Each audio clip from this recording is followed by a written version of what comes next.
We are back in the UEFA Champions League, guys, and we're going to be diving into the preview. What is the nature of the Champions League these days?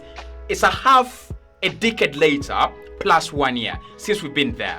And I'm going to ask Vincent, because he's watched the UEFA Champions League, and he's been there, he's watched these games. What are Arsenal walking into? What is the nature of the UCL for the past 6 years? Is it more quality than when we were there? Is it a decline in quality in the general competition? We are entering a Champions League, I think, at a very right time. Okay. That's nice. The competition is still there, but it is not that tight. I mean, I'm talking about Bayern Munich of today. Yeah. Not Bayern Munich of today. Yeah, I know. I'm talking about Barcelona of today. Not Barcelona of Messi, Suarez, and Neymar. and I'm talking about PSG of today. PSG without Messi, PSG without Neymar, without PSG, Sergio Ramos, without all these big boys. I'm talking about Real Madrid. Yeah. Madrid without the likes Karim of Benzema is gone, Cristiano is gone, Sergio Ramos is gone, Casillas is gone. Exactly. That's what I'm talking about. Yeah. So I believe we are entering at the right time. Actually, I feel like it is going to be more of Premier League extension. Okay. Because right now I think the most fierce club is Manchester City in the competition. It is very hot and all that. And I believe that will come in later on. So Arsenal has no reason today. They will have no reasons to tell us as to why they did not proceed up to the semi-finals. Up to semi-finals. So let's get to the expectations. Mikel Arteta and Arsenal. Premier League, last campaign we were second, did very well. The football was fluid, the football was good, and everyone said being back in the UEFA Champions League, that is the quality of football you've got to maintain. What are our expectations in the UEFA Champions League? It's the last version of the UEFA Champions League as we know it, and then we'll go to a new version which will include some kind of table form and all that. So for me it's the simpler version of the Champions League. Four of you in a group stage setting, round of 16, quarterfinals, semi-finals, and then the final. What are your expectations of Arsenal? Do we win it? Do we go to the semis? Is just quarterfinals enough? The least Arsenal can do, or should, the least Arsenal is going to do actually. Okay. It is being on a semi-final. Semi-finals. The least. That is one. If you play the semi-finals, both legs, it means you're one game away from the final. From winning it. Yeah. So you're saying Arsenal will be one game away from winning the Champions League. That is the worst Arsenal is going to do, unless we are not serious. I tell you, with the squad we have, if it is well managed and everything, Arsenal has everything it takes to win Champions League. This group stage, we have Sevilla. Exactly. We have Sevilla.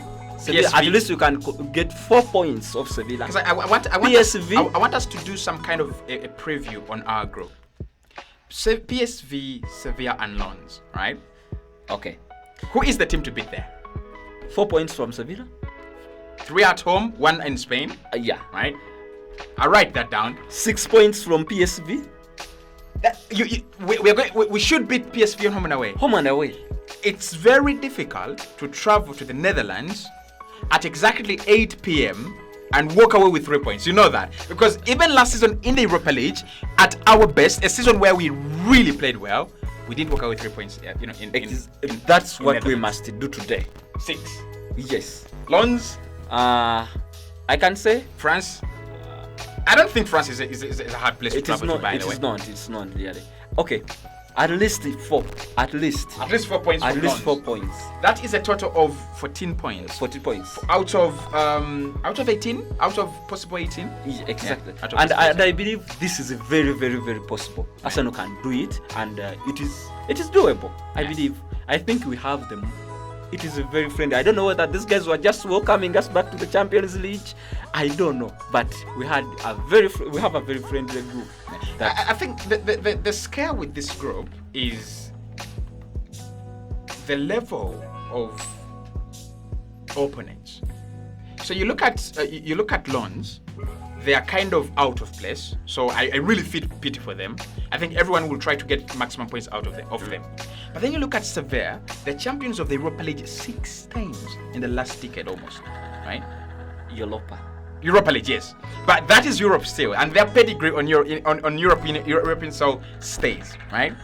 Then you look at PSV. They're not a huge threat in terms of winning silverware and going further in competitions, but they've always been there. They're just like Ajax. They know this stage. They know Europe. It's what they eat. It's what they feed. It's Europe. They breathe Europe, right? So could it be that Arsenal will find a little bit of, PSV and Sevilla hard nuts to crack because they have been on this stage for quite some time, especially during that time that we've not been there. Someone told me you'd rather meet Bayern Munich in the Champions League than meeting Sevilla in Europa. I mean, they have a point. They have a point because in Europa, in Europa. Yeah, so Europa. I believe it will be. Of course, it is football. Everything is possible in a game. By the end of 90 minutes, nowadays we have almost 100 minutes plus. Ridiculous. So by the end of that period of time, everything is possible. You can lose, you can win, you can actually wallop someone instead of just winning against. Actually, the last 10 minutes of games these days are becoming very crucial. That you could get a point in the 90 minutes and just lose that point in a humiliating way. It could end 4-1 in the last 10. Yeah. It has happened. Yeah, it has happened. Man United last week. Exactly. So Man United fans will feel like we are onto them. I'm not onto them. I'm just saying. From my point is, it is hard. Sevilla is not a very weak team. Yeah, true. Yeah, it is not a very weak team. I know they are very organized, and it is not a club that is going to just sit behind and see. Possess the ball. And likewise, when it applies to PSV, yeah. they are also a ball-playing team. But in my view and what I see, it is very possible that Arsenal may fail to win from Spain. Yeah. But this time around, we must win from I don't know, Emirates. I think against Sevilla. At the Emirates Stadium, there's no excuse for Arsenal not to pick up maximum points. 9 points. 9 points. Maximum. Exactly. So we are looking for only 4 points away from and we top the group. Yeah, because again, it's very, very important. It's very important. But mentally, I mean, this could be a good group. I was actually terming it as group of death until I saw Newcastle, Dortmund, PSG, and just forgot the other one. Milan. I think Milan, exactly. And I was like, okay, that is the group of death. Exactly. But there is no question. Yeah, our group is a hard one as well, right? If you just don't consider the status of Arsenal and consider how poorly we've been performing in the UEFA Champions League in recent years, we are almost at the same level of these clubs. But let's talk about the mentality and the mental block. First and foremost, Arsenal do not fail to qualify out of the group. Like, that is something over the years, it's unheard of. Man United have failed to qualify through their group. Chelsea have failed at some point in time. Arsenal have not, right? But the mental block is going to come in when we realize that 6 years is a long time without playing in that competition, and the nights are going to be different, and the travel time is going to be different, and the environment is going to be different. How do we deal with the mental block? As we try to deal with the mental block of not winning the Premier League for like 18 years now, which actually, led us to capitulation last campaign. How do we deal with this mental block? I've seen Spurs progressing in the Champions League. Yeah, that's a nice example. That's a nice one. That's a nice one. That's a nice one. Tottenham playing very well until the finals, actually. It was until the finals. Yeah, that's a nice one. That's a nice what I want to tell you is that, of course, it is not going to be that easy. Yeah, it won't. Have the likes of Martinelli, no Champions League. Yeah. Saka, actually, very many players have not featured. From Ramsdale. Ramsdale has not featured. Gabriel Magalhaes has not featured. Saliba has not featured. Rice has not featured. Actually, we have Partey was there. Partey was there. Ben White has not featured as well. So, in simple terms, almost 90% of our 85% of the squad has not been there. Yeah, but remember, these guys are now looking up to everyone. I've been listening to their press conferences. Especially the new guys that have joined Arsenal. They came to win. Yeah, true. That's the mentality. True. They believe Arsenal is going to win. Yeah. So exactly that's what we want to see on the pitch. Simple. We want to win. The mindset is about seeing Arsenal going higher and higher. That's what I'm expecting. Of course, shocks beats there. Of course. I mean, you can be disappointed anytime. Yeah. But this time around, I'll be telling you. You'll be telling me. do you think we have the emotional and mental credit in the bank? Semi-finals, Allianz Arena, it was 1-0 at the Emirates. It is 1-1 at the Allianz Arena. Do you think we have the emotional capacity to see that game through? Do you think we would have it? Exactly, we can. One, we have the likes of Pate. At least Pate has been there. Yeah, he's been there. Odegaard has been there. Jorginho has been there as well. Yeah. Odegaard has been there. Jesus. Jesus. Zichenko. And Zichenko is also there. Yeah. And of course, the Rice. Rice is a champion. The price and everything. Yeah. It feels like he must perform. And then he's also won it. He's also won it in the Conference League. It might not be. It's a huge climb, but it's Europe. I mean, of course. Yeah. So I feel like Saka was named of recent on Ballon d'Or list. Yeah. So and Odegaard as well. You can understand what I'm talking about. That these boys are actually demanding themselves to do it. Either way, and Europe is no longer tough. The other days we could talk about the Sergio Ramos. I don't know. Right now, Arsenal can do it, even from Camp Nou.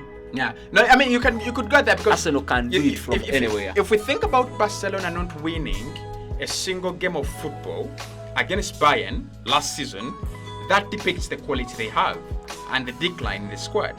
If you think about them not actually winning a single game of football against Inter Milan in group stage last campaign and then ending up in the Europa League, I mean that shows the quality of the clubs in this competition. But let's talk about the money, right? Let's talk about the money. We've talked about the quality. We've talked about the organic football that is gone. Do you think we have done enough to go toe-to-toe with the big money spenders? And when I say big money spenders, I mean clubs like Manchester City. I mean clubs like I don't think Madrid are big money spenders anymore. But what you look at what they've done over the years, Tchouaméni coming into 100, Bellingham coming into 100 million. So again, they're still big spenders, right? And then you think about all these other clubs, the Inter Milans, the Bayern Munich, who can just go 100 million on Kane.